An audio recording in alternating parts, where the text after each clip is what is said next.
Assalamualaikum, kembali lagi dengan saya. Kali ini saya akan membahas tentang soal B3 kandidat tahapan persalinan. Untuk mempersingkat waktu, langsung saja ya kita ke soal dan pembahasan.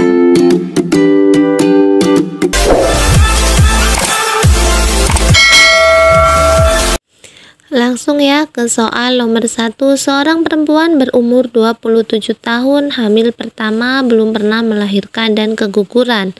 Datang ke bidan praktik swasta, merasa kenceng-kenceng.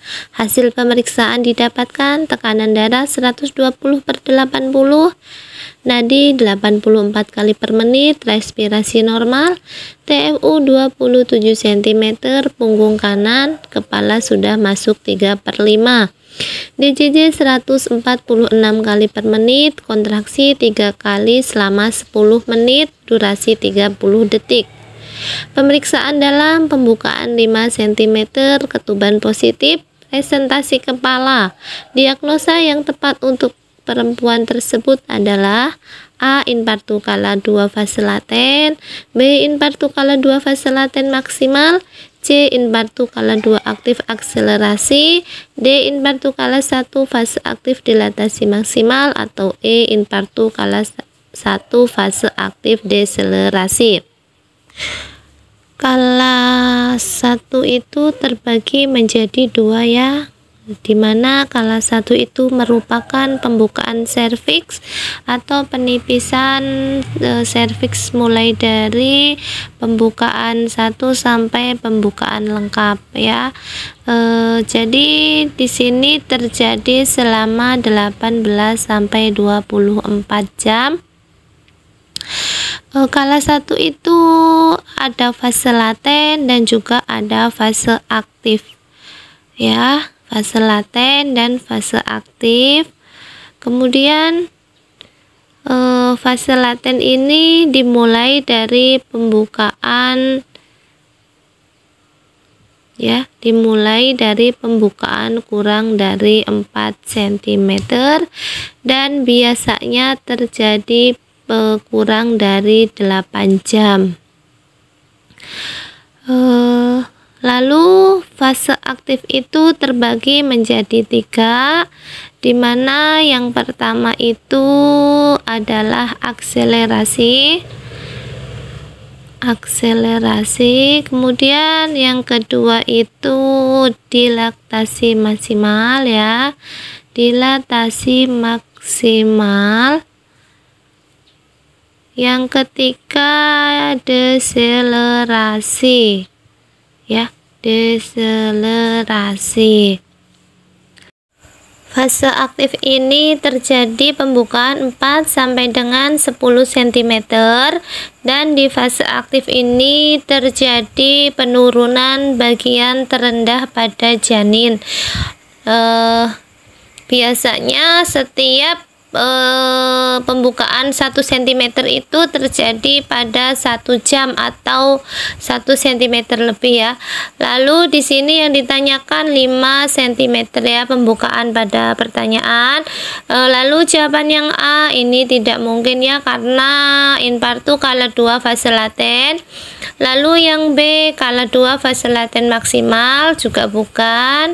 Yang C skala 2 aktif akselerasi bukan. Yang D benar ya, infartu skala 1 fase aktif dilatasi maksimal.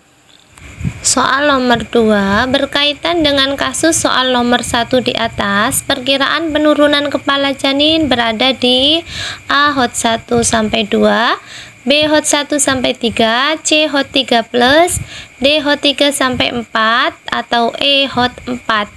Jawaban yang tepat yaitu yang B ya, yang B. Hot 1 sampai Hot 3. Soal nomor 3, asuhan kebidanan yang tepat pada perempuan tersebut adalah A. Menganjurkan banyak makan, B. Mencukur rambut pubis, C. Menganjurkan tidur miring kanan, D. Menganjurkan tidur miring kiri, atau E. Memberikan dukungan emosional.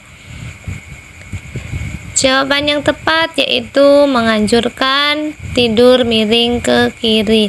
Kenapa miring ke kiri? Karena jika miring ke kanan nanti vena cava itu akan tertekan ya, sehingga menghambat aliran darah ke janin. Soal nomor 4, seorang perempuan berumur 30 tahun baru saja melahirkan anak pertama tanggal 17 Juli 2007 jam 13.00 waktu Indonesia Barat. Jenis kelamin perempuan, berat badan 3.900 gram, keadaan waktu lahir menangis dengan kuat, plasenta dan selaput ketuban lahir lengkap, dan sudah dilakukan masase. Perempuan tersebut mengalami robekan jalan lahir sampai dengan otot perineum. Diagnosa pada perempuan tersebut yang tepat adalah kala 4 dengan A. Laserasi derajat 1, B. Laserasi derajat 2, C. Laserasi derajat 3, D. Laserasi derajat 4, atau E. Laserasi derajat 5. Sebelum menjawab, kita harus tahu dulu ya apa itu laserasi derajat 1. Laserasi derajat 1 yaitu robekan yang terjadi pada mukosa vagina, kemudian masuk sampai ke verse posterior ya, verse posterior, kemudian masuk sampai ke kulit perineum ya, kulit perineum. Biasanya kalau laserasi derajat 1 ini tidak dilakukan heading apabila tidak terjadi pendarahan yang aktif ya. Kemudian laserasi derajat 2 yaitu dimulai dari mukosa vagina ya, mukosa vagina, lalu verse posterior, kulit perineum ya, kulit perineum sampai ke otot perineum ya. Ini untuk laserasi derajat 2. Lalu yang laserasi derajat 3 ya, dimulai dari, sebenarnya kita menghafal ya, untuk derajat 1 sampai kulit perineum, kemudian derajat 2 sampai otot perineum. Nah, ini untuk derajat 3 yaitu mukosa vagina, verse posterior, kulit perineum ya, otot perineum sampai ke, nah ini ya, kita harus menghafal yang akhirannya ya, karena 1, 2, 3 itu pasti selalu berhubungan ya. Yang terakhir itu sampai masuk ke otot sphincter ani eksterna, itu untuk yang derajat 3. Lalu laserasi derajat 4 dimulai dari ya, dimulai dari laserasi derajat 3 ya, dimulai dari derajat 3 kemudian sampai ke dinding ya, ke dinding rektum anterior ya, sampai ke dinding rektum anterior. Lalu yang E, laserasi derajat 5, sebenarnya setahu saya ya, setelah saya baca buku-buku atau dari dulu ya, dari kuliah ya, saya belum tahu kalau ada laserasi sampai derajat 5. Tapi kemungkinan di sini ya, dimulai dari robekan vagina sampai dengan ke rektum ya. Di sini saya kasih tanda tanya. Kenapa saya kasih tanda tanya? Karena memang saya benar-benar belum pernah ya membaca laserasi sampai derajat 5. Di sini mungkin pembukaan vagina, maksud saya robekan pada vagina sampai rektum ini sudah tidak ada batas lagi ya. Jawaban yang tepat yaitu yang B ya, karena di sini dijelaskan robekan sampai ke otot perineum. Lanjut ya ke soal nomor 5. Asuhan segera yang dilakukan oleh bidan pada perempuan di soal nomor 4 adalah A. Menjahit laserasi, B. Melakukan masase uterus, C. Mengukur tekanan darah ibu, D. Mengosongkan kandung kemih, atau E. Memberikan kompres pada kandung kemih. Jawaban yang tepat yaitu yang A, menjahit laserasi. Nomor 6, evaluasi yang dilakukan bidan sebelum melakukan penjahitan luka jalan lahir adalah A, identifikasi laserasi, B, mengukur tinggi fundus uteri, C, memeriksa plasenta, D, perawatan bayi baru lahir, atau E, menyuntik oksitosin.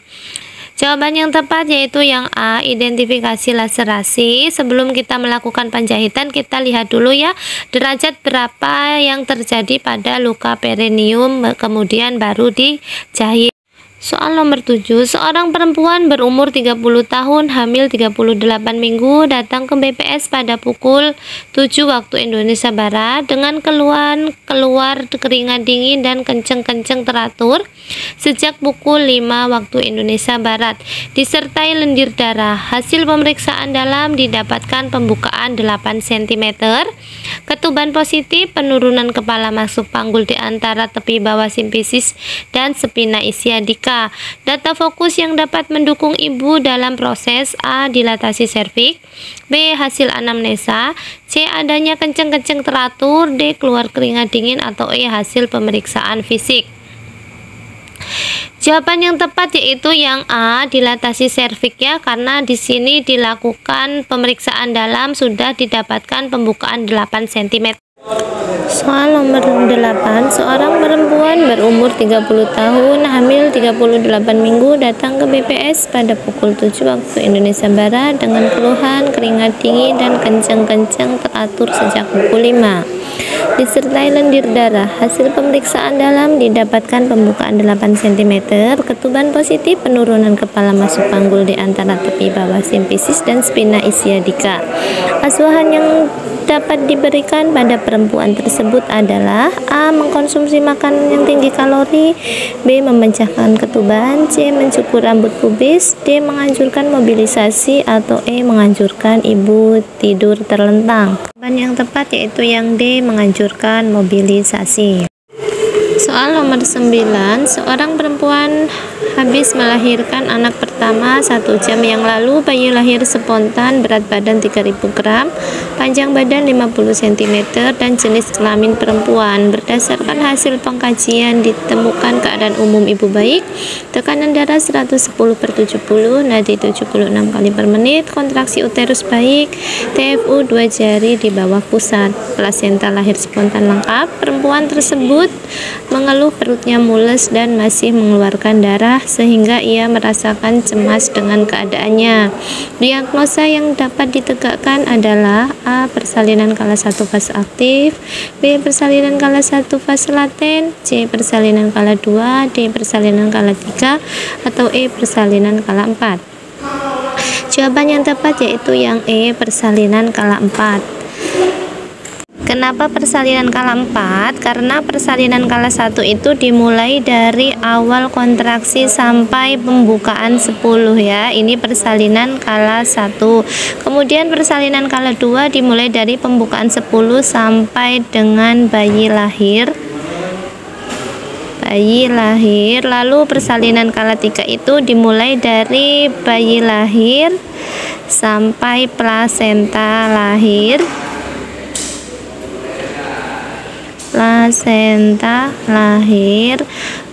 Lalu persalinan kala 4 itu dimulai dari plasenta lahir sampai dengan 2 jam postpartum.